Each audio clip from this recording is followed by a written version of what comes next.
আসসালামু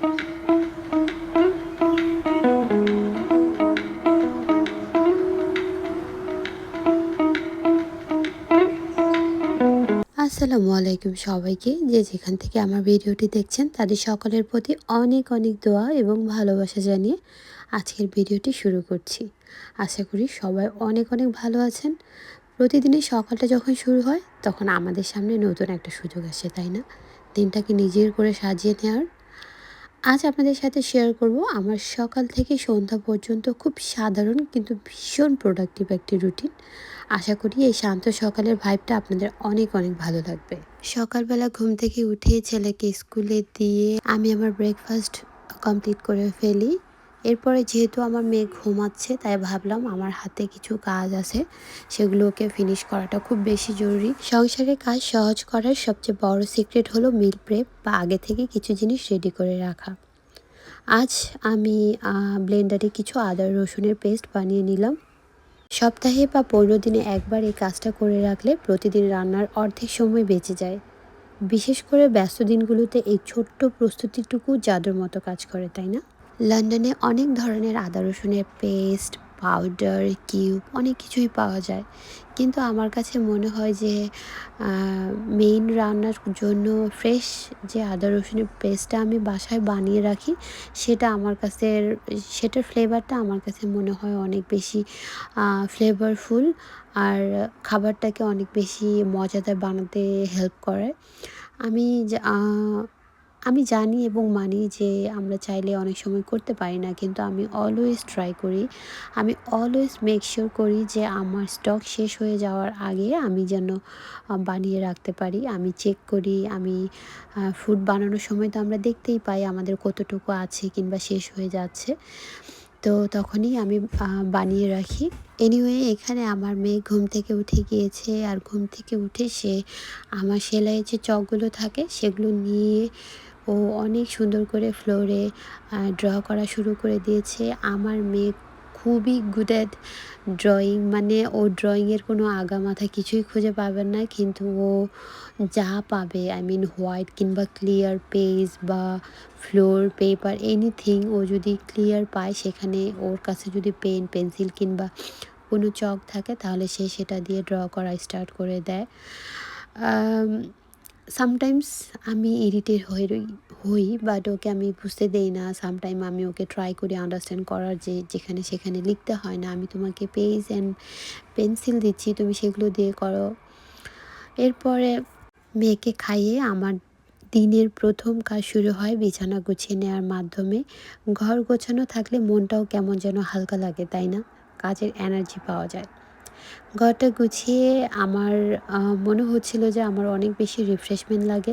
আর আমরা প্রতিটা মেয়েই চাই নিজের একটা ঘর হোক, নিজের মতো করে গুছিয়ে রাখতে পারি। কেন জানি ঘরের মধ্যে আমাদের সব মেয়েদের একটা অন্যরকম ফ্যাসিনেশন কাজ করে, তাই না? ঘর তো ঘরই, একটা মেয়ের মায়া, মমতা, ভালোবাসা সব কিছু দিয়ে একটা ঘর তৈরি হয়। অনেকে মনে করে ঘর তো ঘরই, কিন্তু এই ঘরটা তৈরি করতে একটা মেয়ের কত কত বিসর্জন দিতে হয়, কত ত্যাগ, কত ভালোবাসা, কত সময়, সেটা শুধু একটা মেয়েই বুঝতে পারে। আল্লাহর কাছে সব সময় চাই প্রতিটা মেয়ে যেন নিজের একটা ঘর পায়, নিজের মতো করে গোছাতে পারে। কারণ আমাদের মেয়েদের ইমোশনই থাকে একটা ঘর, একটা সংসার, একটা স্বামী, বাচ্চা, এগুলোর মধ্যেই একটা মেয়ের ইমোশন লুকিয়ে থাকে, তাই না? এনিওয়ে, এখানে আমি ঘরটাকে গুছিয়ে নিলাম। আর আজকে যেহেতু আমার মেয়ে ঘুম থেকে উঠতে লেট করেছে, তাই আমার বেডটা ঠিক করতে আর ঘরটা গোছাতে একটু লেট হয়ে গিয়েছে। আর এরপরে আমি চলে গেলাম আমার প্ল্যান্টগুলোকে রেডি করতে। এখানে আমি প্ল্যান্ট মিক্স নিয়ে এসেছিলাম বিএনএম থেকে। এটা ছিল 10 কেজির একটা ব্যাগ। তো এই প্ল্যান্টের মিক্সিংটা যে এত ভালো, মানে আমি এটার ফিডব্যাক দিয়ে শেষ করতে পারবো না, এটা এত বেশি ভালো। বাট এই যে প্ল্যান্টের পটটা দেখছেন, এটাকে খুঁজতে আমাকে অনেক বেশি বেগ পেতে হয়েছে। আমি অনেক বেশি কি বলবো, ফ্রাস্ট্রেটেড ছিলাম এটা খুঁজতে খুঁজতে। কারণ আমি অলমোস্ট সামারের শেষের দিকে আসে প্ল্যান্টগুলোকে চেঞ্জ করছি। তো কোথাও পট ছিল না। সবাই বলছিল যে এখন সামারের শেষের দিকে, সো আমাদের সব শেষ হয়ে গিয়েছে। তো কিছু করার নেই, এই জন্য আমাকে শেষমেশ আরগোস থেকে এই 2টা পট 4 পাউন্ড দিয়ে অর্ডার করতে হয়েছে। যেখানে এই 4 পাউন্ড দিয়ে অনেকগুলো পট আমি কিনতে পারতাম, সেখানে আমাকে 4 পাউন্ড দিয়ে এই 2টা পট অনলি আমি পেয়েছি। বাট যেহেতু আমার ইমিডিয়েট লাগবে, আমার প্ল্যানগুলোকে চেঞ্জ করতে হবে পট, সো আমি টাকার কথা চিন্তা না করে আমি পটগুলো কিনে নিয়েছিলাম। বাট আমার এক্সপেকটেশন ফুলফিল করেছে এই পটগুলো। আমি যেরকম সাইজের চেয়েছি, যেরকম আউটকাম চেয়েছি, সবগুলো আমাকে দিয়েছে। এভাবে এই তো আমি আমার স্নেক প্ল্যান্টটাকে চেঞ্জ করে নিলাম, আর বাকি যে একটা পট থাকবে সেটাতে আমি আমার মানি প্ল্যান্টটা রাখবো। এই তো হয়ে গেল। এখন আমি এটাকে জায়গা মতো রেখে দুপুরে সব কাজ শেষ করে বিকেলে যখন আমি একটু সময় পাই, তখন আমি আমার এই গাছগুলোর সাথে কাটাই। ঘরে সবুজের একটু ছোঁয়া থাকলে পরিবেশটা বদলে যায়, তাই না?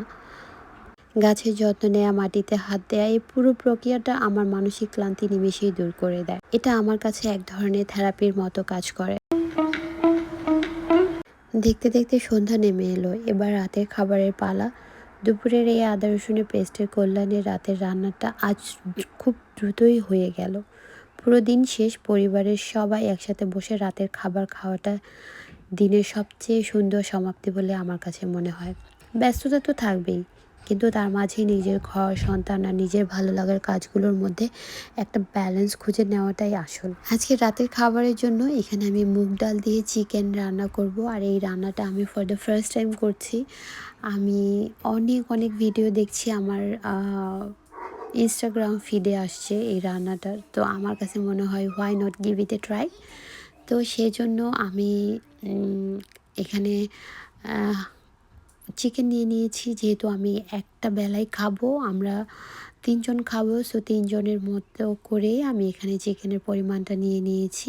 আপনারা চাইলে বাড়িয়ে কমিয়ে নিতে পারেন। সো চিকেনগুলোকে আমি এখানে ফার্স্টে হলুদ লবণ দিয়ে মাখিয়ে রেখে তারপর আমি হালকা একটু ভেজে নিয়েছি। তারপরে এখানে আমি গরম মশলা, ও সেই তেলের মধ্যে, সেম অয়েলের মধ্যে আমি গরম মশলাটাকে একটু হালকা করে ভেজে নিয়ে তারপরে এখানে আমি পেঁয়াজ দিয়ে দিয়েছি। তারপরে আমি এখানে টমেটো দিয়ে দিলাম। পেঁয়াজটা যখন হালকা ব্রাউন হয়ে যাবে তখন টমেটো দিয়ে দিবেন। আমার কাছে মনে হয় আপনারা অলমোস্ট সবাই জানেন এটাকে কিভাবে কুক করতে হয়। আমি মনে হয় ফর দ্য ফার্স্ট টাইম রান্না করছি।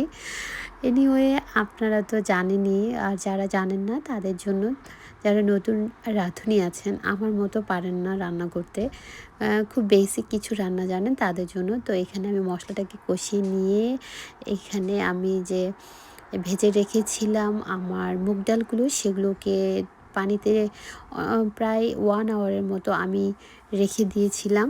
তারপরে সেগুলো যখন ভিজে অনেকটা ফ্লাফি হয়ে গিয়েছে, তারপরে সেগুলোকে আমি কষিয়ে নিলাম। কষিয়ে নেওয়ার পরে এখানে হালকা একটু গরম পানি দিয়েছি। তারপরে সেটাও যখন কষানো হয়ে গিয়েছে, তারপরে এখানে আমি মুরগির মাংসটা দিয়ে দিলাম। এরপর মুরগির মাংসটাকে কিছুক্ষণ কষিয়ে নিয়ে তারপরে আমি এখানে ঢেকে রাখবো। ঢেকে রাখার পর এটার মধ্যে যে এক্সট্রা পানিটা বের হয় সেটা যখন উঠে আসবে, তখন আমি এটাকে আরেকটু কষিয়ে নিয়ে তারপরে যতটুকু পানি লাগবে ততটুকু পানি দিয়ে এটাকে আমি ঢেকে রাখবো। এখন আমার রান্না ফিনিশ। কেমন লাগলো আপনাদের জানাবেন। আর হচ্ছে এই আমার ডিনার, আজকের ডিনারটা খুবই সিম্পল, খুবই ইয়ামি লেগেছে। আর আমি এই রান্নাটাকে 8 আউট অফ 10 দিব। অনেক অনেক মজার।